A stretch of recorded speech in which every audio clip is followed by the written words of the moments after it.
কাউরি কাউরি বাড়িওয়ালি, তোমাদের কাউরি কাউরি ছেলেগুলো তোমাদের হলো দুশ্মন। অতএব দুশ্মন থেকে সাবধান থাকো, তোমার ইমানটা যেন লুটে না নেয়। তাহলে কোরআন বলছে কাউরি কাউরি বিবি হলো তার জন্য দুশ্মন, আর কাউরি কাউরি ছেলে হলো তার জন্য দুশ্মন। আমি জানি আমার বাড়ির হাল, আপনি জানেন আপনার বাড়ির হাল।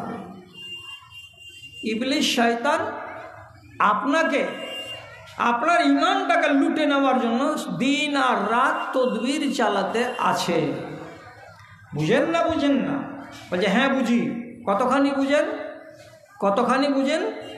আল্লাহ রাব্বুল আলামিনের নবী বলছেন, তোমার নমাজ যদি নষ্ট করে দিতে পারা যায় তাহলে তুমি সে শয়তান কামিয়াব হয়ে গেল। তো নমাজটাকে বরবাদ করতে গেলে কি করতে হবে? নবীজি বলছেন, লা সালাতা লাহু লিমান লা ওযু লাহু, যে মানুষটা ওযু করেনি তার নমাজ হলো না।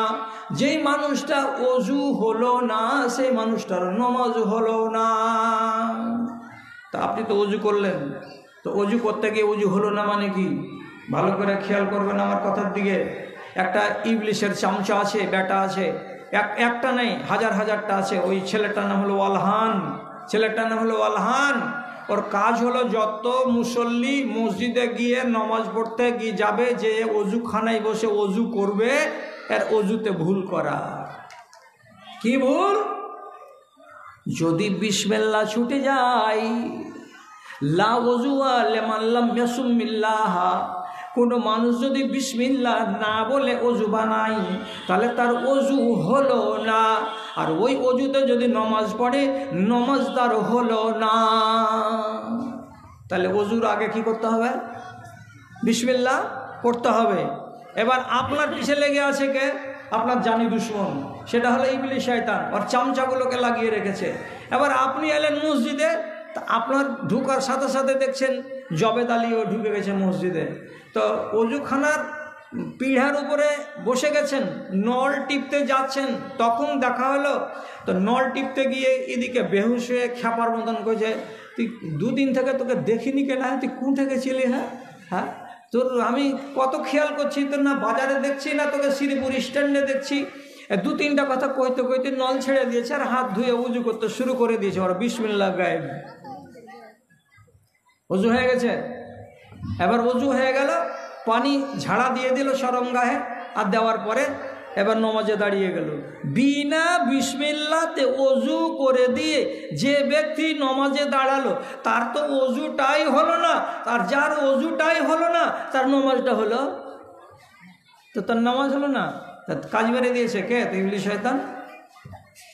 ও বলছে আমি তো তোর পাশে লাগা আছি, তোর নমাজ নষ্ট করতে পারলেই আমার কাজ। আর একটা চামচা আছে, ওর নাম হলো খিনজা। ও কী করবে? নমাজে খাড়া হয়েছে, তো নমাজে মানুষের আল্লাহু আকবার নামাজ পড়ছে।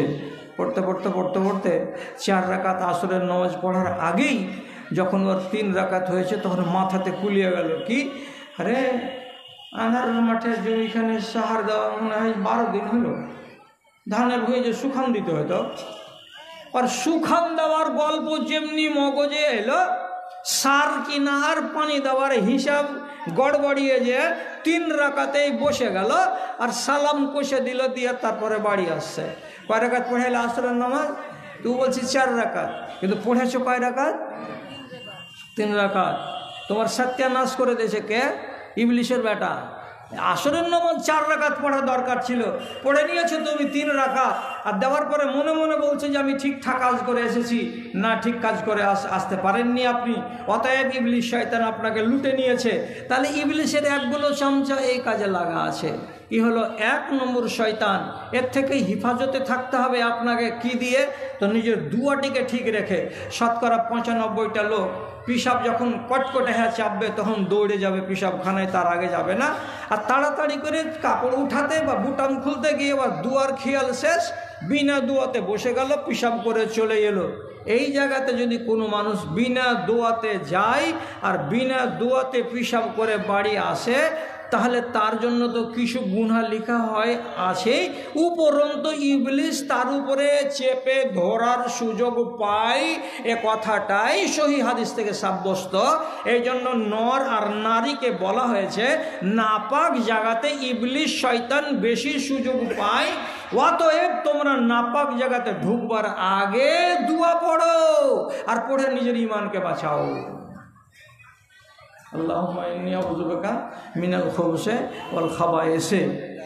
কিন্তু শতকরা 80টা ছেলেপিলে বর্তমান জামানার এটা দোয়া জানে না। আর যদি বলে জানে তো ওই গুটখা খোরগেলা 10টা ডেকে নিয়েছে আমার আগা দিকে, ওরাকে বলবো যে তুই কী কী দোয়া জানিস আমাকে শোনাতো। আল্লাহর কসম যদি 2 থেকে 3টা পারে তো পারবে, বাদ বাকি একটাও দোয়া পারবে না। দোয়ার কোনো কারবারই নাই বর্তমান জামানাতে। দোয়ার নিয়ে কোনো মানুষের চেষ্টাই নেই, জানার আগ্রহই নাই। তাহলে ইবলিস শয়তান আপনার ঈমানকে লুটার জন্য এই তালে আছে। আর একটা কথা ভালো করে মায়েরা শুনবে আর ভালো করে ভাইয়েরা শুনবে, দয়া করে কথাটাকে ঠাট্টা করে উড়িয়ে দেবেন না। আল্লাহ তাআলা বলছেন ওয়াশারিকুহুম ফিল আমওয়ালি ওয়াল আওলাদ। আল্লাহ তাআলা বলছেন শয়তানকে, শয়তান যেমন চক্রান্ত করতে পারবি কর, যেমন ছল চতুরি করতে পারবি কর, আর আমার বান্দাদেরকে গুমরাহ করতে যাবি তো যা। এবং করতে করতে করতে করতে আল্লাহ তাআলা বলছেন যদি পারিস তো আমার বান্দাদের ধনে আর মালে তুই শরীক হয়ে যা, আর যদি পারিস তো আমার বান্দাদের ছেলে পিলেতেও শরীক হয়ে যা। কোন কথা? আমার মালে ইবলিস শয়তান শরীক হবে, মেরে ওর দাঁত ভেঙে দিব। কি করে আমার মালে ওর ভাগ হতে পারে? আমার ছেলেতে ইবলিস শয়তানের ভাগ আছে, কেমন করে হতে পারে?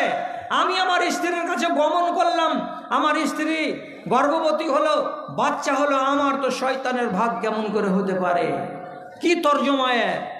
আল্লাহ নিজে বলছেন বানি আদমের বেটা বেটিদের আওলাদে ভাগ বসিয়ে নাও আর ওদের মালে ভাগ বসিয়ে নাও, তোমাকে পাওয়ার দিলাম।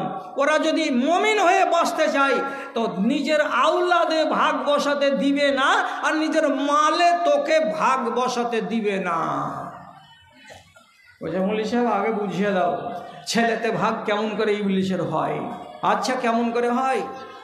যেটা সুন্নাতি ছেলে সেটা হলো আপনার, আর যেটা অসুন্নাতি ছেলে সেটা হলো শয়তানের। বলে বুঝতে পারলাম না। যদি কোনো নারী বিয়ে শাদী করার আগে গায়ে বাচ্চা ধারণ করে নাই, কোনো ছেলে যদি কোনো রমণীর সঙ্গে হারাম উপায়ে মেলামেশা করে আর তার পেটে যদি বাচ্চা হয়ে যায় তো বাচ্চাটা হালাল নয়। কেন? যে সেটা তার বিবি নয়, এটা হলো নাজায়েজ সম্পর্ক। আর নাজায়েজ সম্পর্কের ফলে কোনো নারীর পেটে যদি জারজ বাচ্চা পয়দা হয়ে যায় তো এই বাচ্চাটা আমার নয়, আপনার নয়, বাচ্চাটা হলো ইবলিস শয়তানের। এই জন্য রব্বুল আলামিনের নবী আল্লাহ তাআলা বলছেন তুমি যদি পারো তো বানি আদমের আওলাদে ভাগ বসিয়ে নাও। গেল তোমার বীর্য একটা নারীর পেটের ভেতরে, অথচ এটা হালাল বাচ্চা হতে পারত যদি ওই মেয়েটা তোমার বাড়িওয়ালি হতো। কিন্তু তোমার হালাল বীর্যকে হারাম জায়গাতে ফেলে দিয়ে একটা হারাম শিশুকে পয়দা করেছো। এটা তোমার নয়, এটা তোমার স্ত্রীর নয়, এটা কার সন্তান? তো এটা ইবলিসের সন্তান। বলছে মৌলী সাহেব আমাদের দেশে আলহামদুলিল্লাহ এরকম ছেলে জন্মে না। আপনি আলহামদুলিল্লাহ পড়লেন, আপনি ভিতরের খবর কয়টা রাখেন? কয়টা রাখেন? স্বামী দিল্লিতে কাজ করছে আর কেরালাতে কাজ করছে, 4 মাস 5 মাস বাড়ি আসে না। আর এই দেশেরই কত কত নারী কত নারী আল্লাহ হেফাজত করে ওর, আর আল্লাহ হেফাজত করে ওর ইমানের, আর আমাদের দেশের আর আমাদের যে খেয়ানত করছে, স্বামীর অবর্তমানে অন্য ছেলের সঙ্গে মেলামেশা করছে এবং তাকে পুরুষের মতো করে ডেকে আনছে রাতের অন্ধকারে আর তার সাথে শারীরিক সম্পর্ক কায়েম করছে। ছেলে পয়দা হয়ে যাচ্ছে কতটা, স্বামী জানতে পারে না যে বাচ্চাটা আমার না বাচ্চাটা কার। কি দিয়ে জানবে? জানার কোনো ওষুধ আছে? জানার কোনো উপায় আছে? কোনো কিছুই উপায় নাই। হারামে বাচ্চাকে বাড়িতে পালন করে বাচ্চা পয়দা হলো। 3টা বাচ্চার ভেতরে এটা বাচ্চার রং একটু কালো আর বাদ বাকিটি একই রকমের ছিল। স্বামীটা যদি কোনোদিন বলে যে এটা ছেলে আমার একটু কালো হয়েছে জি, তা হাসতে হাসতে বলছে কালো হয়েছে জি, মানে আমারই ছেলে। আমার দাদু নাকি কালো ছিল, মেনে যে তোর দাদু কালো ছিল বলে তোর এই 3 নম্বরটা কালো, কিন্তু অ্যাকচুয়ালি হিসাব আল্লাহ জানে, আমি জানি না। তোর স্ত্রী খেয়ানত করেছে, এটা তোর বীর্য থেকে পয়দা হওয়া বাচ্চা নয়। দেশের মাটিতে হাজারটা নারী স্বামীকে বিদেশে পাঠিয়ে আজকাল লানতের কাজ করছে। একটা দুটা বিচার করি না, একটা দুটা ফতোয়া করি না, মাসে 3টা 4টা করে ফতোয়া দিতেই আছি। এগুলো হচ্ছে হারামি সন্তান। পুরুষটাও জানে না, ও নিজের হালাল সন্তান মনে করছে, আর নারী বলতে দেয় না। কেন? বলতে গেলে লাত খাবে আর বাড়ি থেকে ভাত উঠে যাবে। এই জন্য হারামি সন্তানকে পেটে জন্ম দিয়ে তারপরে তাকে নিয়ে গৃহস্থালি করে খাচ্ছে। ইবলিশ শয়তানের হলো এইগুলো শয়তান, এই বাচ্চা। আর কোনগুলো বাচ্চা? আর মালে কেমন করে ভাগ বসে? মালে ভাগ বসে কেমন করে তো ভালো করে বুঝেন।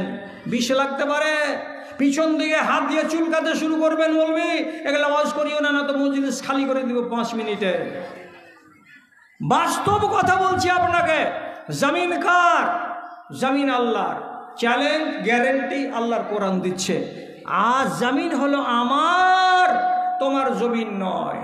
যেটা তোমার জমিন, 60 সালের রেকর্ড দেখো, তোমার বাবার নামে ছিল। 60 সালের রেকর্ডে তোমার বাবার নামে ছিল।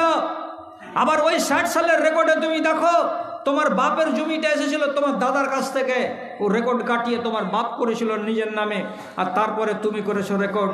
তাহলে জমি যদি আমার হয় তো প্রথমে তোমার দাদু বলবে জমি আমার, কবরে চলে গেছে তো তার নাম জমিতে নাই কেন?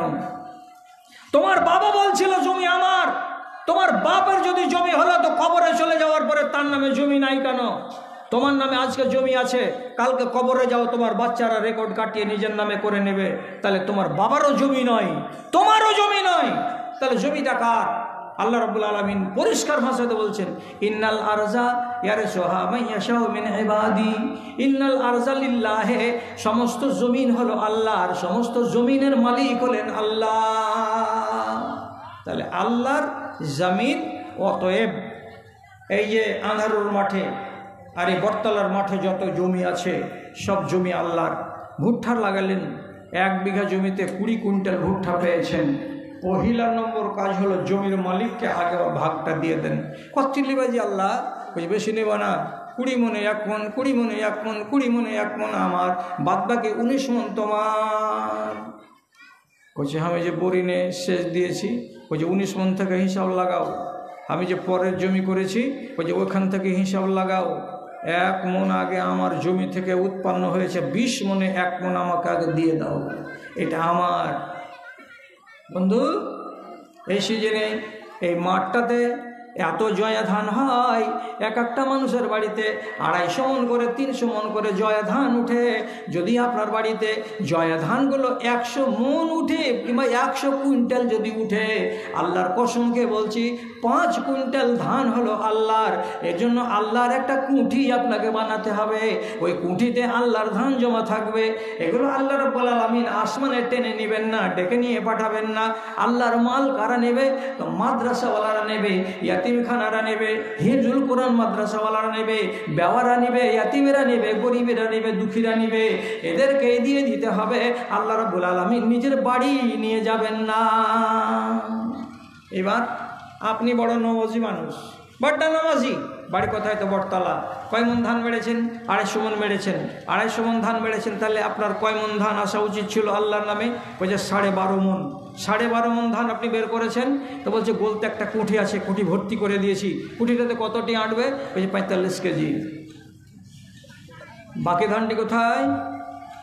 কথা বলুন মজলিসে বসে বসে, বাকি ধানটি কোথায় আল্লাহর? বলছে বড় গোলাতে ফেলে দিয়েছি। বড় গোলাতে রাখা আছে। তা আল্লাহর মাল যদি কোনো জায়গাতে পাওনা থাকে আর সেটাকে যদি সেই আদমের বেটারা বের না করে দেয় আর দিয়ে গোলার ভেতরে ঢুকিয়ে দেয়, তো রব্বুল আলামিন বলেছেন, এরে শয়তান, যদি পারিস তো ওদের মালে ভাগ বসিয়ে নেগা। তো ভাগ বসালো কেমন করে? ইবলিশ শয়তান যেই জিনিসটাকে আপনি আটকে দিয়েছিলেন আল্লাহর মালকে আর নিজের মাল বলে ঘরে ঢুকিয়ে নিয়েছেন, ওই বাকি মাল কটাতে ইবলিশের ভাগ বসে গেল। আর আপনার গোলাতে সাথে আপনার নিজেরও ধান থাকলো আর ইবলিস শয়তানেরও ধান থাকলো। এবার খাবেন যখন তখন নিজেরও ভাগ খাবেন, আর খাবেন যখন তখন ইবলিস শয়তানেরও ভাগ খাবেন। আল্লাহর কসম খেয়ে বলছি, রেহাই মিলবে না। তাহলে আল্লাহ তাআলা ইবলিসকে পাওয়ার দিয়েছেন আপনাকে গুমরাহ করার, আপনার ঈমানকে লুটে নেবার। তা পহিলা নম্বর শত্রু হলো ইবলিস, আর 2 নম্বর শত্রু হলো স্ত্রী, আর 3 নম্বর শত্রু হলো আওলাদ, আর 4 নম্বর শত্রু হলো আপনার ধন এবং আপনার মাল। মালের যদি সৎ ব্যবহার করতে না জানেন তাহলে পরে মাল আপনাকে গায়রত করে ছেড়ে দেবে, আর মালের যদি সৎ ব্যবহার করতে জানেন তাহলে মাল আপনাকে 100 তাবাক উপর দিকে আপনার ফজিলত উঠিয়ে নিয়ে যাবে। কারুনকে চিনেন? বর্তালার লোক। কারুনের নাম শুনেছেন? মুসা নবীর সম্পর্কে খালাতো ভাই, ছোটকালে ছিল ন্যাংটা, কিচ্ছু ছিল না, ধন দৌলত। নবী মুসার কাছে গেল, নবী মুসার কাছে বলল দোয়া করে দাও তো একটু। নবী মুসা দোয়া করে দিলেন। দোয়া করলেন তো মাল বাড়তে লাগলো। কত মাল হলো, কত মাল হলো, কত মাল হলো। তো শুধু এইটুকু আপনাকে বলছি যে কারুনের গোডাউনে যতগুলো তালার ছোড়ান ছিল, চাবি ছিল, সেই চাবিগুলোকে বহে নিয়ে বেড়াবে কতটি লোক? তো কোরআন বলছে 40টা লোক। 40টা লোক নওজওয়ান নিযুক্ত করা ছিল, শুধু চাবি নিয়ে বেড়াবে। তাহলে চাবি যদি 40টা লোকের বোঝা হয় তাহলে তালা কতটি ছিল, আর তালা যদি এতটি হয় তো গোডাউন কতটি ছিল, আর গোডাউন যদি এতটি হয় তো ধন মাল কতটি ছিল। আপনি আন্দাজ করেন তো কারুনের মালের তাহলে কত হতে পারে? সুবহানাল্লাহ। এই মানুষটাকে নবী মুসা একদিন গিয়ে বললেন, কি বললেন? ওয়াহাসেন কামা আহসানাল্লাহু ইলাইকা, হে কারুন, তোমার উপরে আল্লাহ যেভাবে মেহেরবানি করেছেন, দয়া করেছেন, ঠিক সেই রকমই তুমি মানুষের উপরে দয়া করো, মানুষের উপরে একটু এহসান করো। এর মানে কি? গরিবের ভাগকে ভুলে যেও না, এতিমের ভাগকে ভুলে যেও না। ওদের নামে কিছু দিতে হয় আল্লাহর ওয়াস্তে, তো তোমাকে বলছি কিছু আল্লাহর ওয়াস্তে দাও। এই মাল থেকে কিছু গরিবেরা উপকৃত হবে, কিছু বেওয়া এবং এতিমেরা উপকৃত হবে। তাই বলছি দাও, কিছু আল্লাহর পথে দাও। তো রেগে যে বলছে আল্লাহ আমাকে দিয়েছে, এটা কথা কোনটা পেলে? কে বললো যে আল্লাহ দিয়েছে? নিজের বাহাদুরি ঝাড়লো, কি বলে?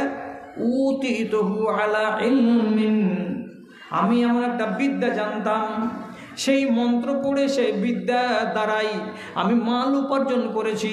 এখানে কাউরি অবদান নাই, এখানে কারি ফজিলত নাই, কাউরি মেহরবানি নাই, কাউরি হাত নাই। যা করেছি আমি বুদ্ধির জোরে করেছি, যা করেছি আমি কৌশলের জোরে করেছি। আমি একটা মালের কিঞ্চিত পরিমাণ দিতে পারবো না। হাজার হাজার উট আছে, 10টা দিলে কি হবে রে?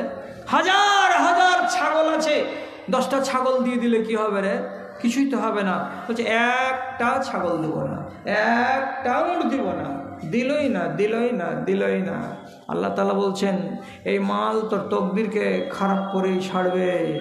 কি খারাপ করতে গেল? আল্লাহ রাব্বুল আলামিনকে চ্যালেঞ্জ দিল যে আমার ধন আর মালের কাছে কে লাগে আর কার কথা বলতে এসেছো? একদিন আল্লাহকে গরম দেখাবার জন্য 500-700 জন মিলিটারিকে রেশমের পালান চড়িয়ে, রেশমের পালানের উপরে ঘোড়াগুলোতে সোনার লাগাম লাগিয়ে এবং ঘোড়াগুলোর পায়ের তলায় সোনার লাল লাগিয়ে, সোনার লাগাম এবং রেশমের পালানে 500 জন লোককে ছড়িয়ে নিজে সামনের সারিতে বসে খাট খাট খাট খাট খাট খাট করে চলে যাচ্ছে। নবী মুসাকে দেখাবার বলবে, কি বকছিলি? দেখ কারুনের তামাশা, দেখ কারুনের কতটা ইজ্জত, দেখ কারুনের ধন আর মাল কত আছে আর কত নাই। এ বলে যখন চ্যালেঞ্জ জানাতে গেল, আল্লাহ রাব্বুল আলামিন বলছেন একবার ধনের গৌরব করেছিলি, আমার নামে একটা গরিবের নামে একটা ছাগল ভেড়ে দিতে পারিসনি, আবার আজকে তুই আমাকে গরম দেখাবার জন্য এতটি মিলিটারি নিয়ে এইরকম করে সোনার লাগাম লাগিয়ে সোনার পালঙে চড়ে তুই এইরকম করে দুনিয়াকে দেখাতে বসেছিস। আল্লাহ রাব্বুল আলামিন আসমান থেকে আদেশ করে বলছেন জমিনকে, এ জমিন আমি তোর মালিক তোকে বলছি, জলদি করে এই মালাউনকে নিজের পেটের ভেতরে ভরে নি, ওকে 1 মিনিটের জন্য বাইরে রাখতে হবে না। ফাখাসাবনা বিহি ওয়া বিদারিহি, আল্লাহ তাআলা বলছেন জমিন ফেটে গেল। আর যেমনি জমিন ফেটে যাওয়া, তার 500 জন মিলিটারি এবং কারুন সমেত, তার ঘোড়া সমেত, তার সৈন্যবাহিনী সমেত তারা জমিনের ভিতরে ঢুকে গেল। এবং নবীজি বলছেন ইন্নামা ইউজালজিলু ফি বাতনিল আরজে ইলা ইয়াউমিল কিয়ামাতি, যতদিন পর্যন্ত কিয়ামত না হবে ততদিন পর্যন্ত কারণ জমিনের ভেতরে ঢুকেই যাবে। প্রতিদিন আধ হাত করে, প্রতিদিন 4 আঙুল করে, প্রতিদিন 6 আঙুল করে, প্রতিদিন 1 হাত করে ঢুকেই যাচ্ছে, ঢুকেই যাচ্ছে, ঢুকেই যাচ্ছে। কতদিন ঢুকবে, কতদিন ঢুকবে? নবীজি বলছেন যেদিন কিয়ামত কাছে আসবে সেই দিন জমিন ফুঁড়ে কারণের দেহ বেরিয়ে আসবে। যেদিন কারণের দেহ মাটি ফুঁড়ে বেরিয়ে যাবে সেদিন জানতে হবে কিয়ামত কাছে এসেছে। তার আগে কারণ কিন্তু মাটির ভেতর থেকে বেরিয়ে আসতে পারবে না। মালের অসৎ ব্যবহার যখন হলো, আল্লাহ তাআলা ওকে গায়রত করে দিলেন, ঢুকে গেল মাটির তলাতে, আর আজও ঢুকে চলে যাচ্ছে। মুসলমানেরা আমাদের দেশে যত আছে সব দিক দিয়ে ঠিক আছে। আমাদের শেরশাবাদ জাতিতে যারা আহলে হাদিস তারা ধর্ম মানার দিক দিয়ে ঠিক আছে, নমাজ রোজা তো করে বটে, কিন্তু শতকরা 95টা মুসলমান জাকাতের মশলাতে ফেল। জাকাত বলতে গেলে আরকে চক্ষু চড়ক গাছ, ওসরের কথা বলতে গেলে আরকে মগজ খাট্টা হয়ে যাবে। আর নারীদেরকে যদি পর্দার কথা বলা যায়, আর ওরাকে যদি শুধু নিষেধ করা যায় যে হলদি লাগাতে যাবে না কাউকে, আর পরের বাড়ি কাউকে থুবড়া খাওয়াতে যাবে না, যদি নিষেধ করা যায় তো এদের গাল ফুলে একবারে এতক্ষণে মোটা পাউরুটি ঢুকে যাওয়ার মতো হয়ে যাবে। এইটা আজকাল মৌলবীরা করে। নারীদের পর্দা নাই, আর মুসলমান সমাজের বেটা ছেলেদের মাঝখানে এই ওসরের মাল আর এই জাকাতের মাল, এই কথাটাকে মানার মানসিকতা আজ পর্যন্ত তৈরি হয়নি আমাদের দেশে। না হলে একটা মানুষ যদি ঠিক করে ওসর বের করে, আপনার গ্রামে কোন কথা শামসি অঞ্চলের লাইট নিয়ে জ্বালিয়ে বেড়াতে হবে। গরিব কোথায় আছে জি, গরিব কোথায় আছে জি, গরিব কোনটা লোক জি? হ্যাঁ, একটা বাড়ির বেওয়াকে আপনি যদি আপনার ভাগ থেকে আদমন দেন, আর ওই টলাতে যদি 20টা লোক থাকে আর আদমন করে যদি 82 জনে দেয়, তাহলে ওই বেওয়াটার 10 মণ ধান হবে। ও আর বাহিরে গাঁ ভাঙতে যাবে? তবে যেগুলা কুমারগঞ্জ থেকে যায় আর ওই মহানন্দা ব্রিজ থেকে যায়, এই ছুচকিরা হলো কি, এরা হলো নিশাখোর, এরা হলো স্বার্থপর ভিখারি। এই খানগিরাকে 1টা পয়সা দিয়ে মানে লাভ হবে না, আর এরা আসল ভিখারি নয়। এরা হলো জাত ব্যবসায়ী। ওর দিন হলে আজকে রবিবার, কোথায় তো মালদা টাউন, আজকে মঙ্গলবার, আজকে কোথায় তো শামসি, পরশুদিন সোমবার কোথায় তো কুমেদপুর। দিন ভাগ করা আছে, আর ওই যতটি কামিনা বেটি ছেলে আছে এই এলাকার কুমারগঞ্জের, আর ওই মহানন্দা ব্রিজ থেকে 100টা মতন বেরিয়ে আসবে। সারাদিন টোটো টোটো টোটো টোটো করে 500 টাকা ইনকাম করে বাড়ি যায়, গুনে গুনে গেঁথে গেঁথে রেখে দেবে। একটা ফকিন্নি গরিব নয়, সবাই সোনার গয়না পরছে আর ভালো ভালো শাড়ি পরছে, কিন্তু ভিক্ষা করাটা কি? এটা হলো নেশা। বসে থেকে থেকে দিন কাটাবো, 500 টাকা করে দিনে ইনকাম হয়েছে। এদের দিয়ে স্বভাব নাই।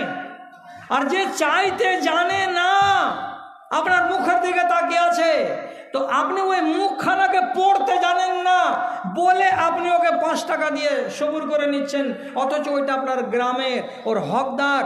যদি আমাদের দেশের লোকেরা ওসরের মশলাটাকে মানতাম আর জাকাতের মশলাটাকে মানতাম, তাহলে আমাদের দেশের কোনো ছেলের, কোনো মেয়ের, কোনো গরিবের শাড়ির আর লুঙ্গির আর খাবারের অভাব হতো না।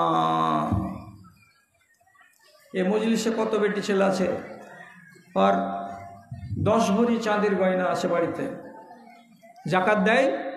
কইছে জাকাত যদি দিই তাহারকে খাবের বাপ আর জান লিলবে, তো তোর জান লিলবে, তোর খাবের বাপ, তো তোর যে ইমান চলে গেল, তো তোকে যে নরকে ভরে দিবে, তো কোনটা ভালো আর কোনটা মন্দ?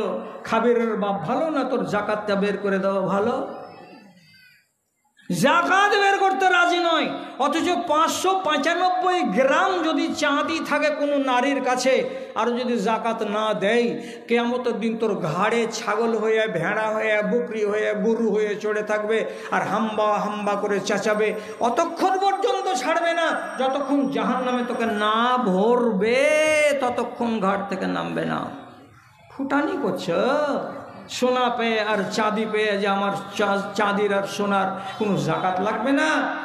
হাজার হাজার মন ধান মারছো আর মাত্র আধ মন আর 1 মন ধান বের করে পাটনা মাদ্রাসাতে 15 কেজি দিলা, আর কাতলামারিতে 15 কেজি দিয়ে দিলে, দেওয়ার পরে হাত ঝাড়া দিয়ে বলছো সব জাকাত বাহির করে দিই, শস্যর বাহির করে দিয়েছি।